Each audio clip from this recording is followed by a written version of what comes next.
भाजपचे नेते आणि आमदार प्रवीण दरेकर यांनी स्थानिक स्वराज्य संस्था निवडणुका महायुती म्हणून निवडणूक लढण्याचा मानस जाहीर केला आहे। स्थानिक स्तरावर स्वबळाचे एकमत झालं तर अशाच पद्धतीनं निवडणूक लढल्या जातील। सध्या तरी तिन्ही पक्षांमध्ये एकत्रित निवडणूक लढण्याचा मानस आहे, असं प्रवीण दरेकर यांनी रत्नागिरी इथं माध्यमांशी बोलताना सांगितलं।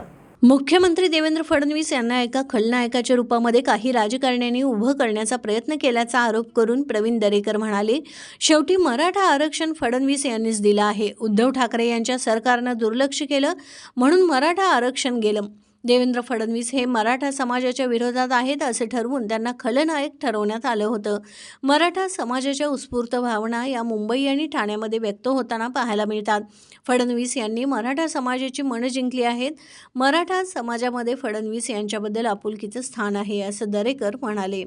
आता सर्व ज्या निवडणुका होणार आहेत त्या महायुती म्हणून लढण्याचा मानस त्या ठिकाणी निश्चितच आहे। तथापि कदाचित ज्या ज्या ठिकाणी स्थानिक स्तरावर स्वबळाचं जर एकमत झालं तर त्या ठिकाणी तशा प्रकारची गोष्ट होऊ शकते।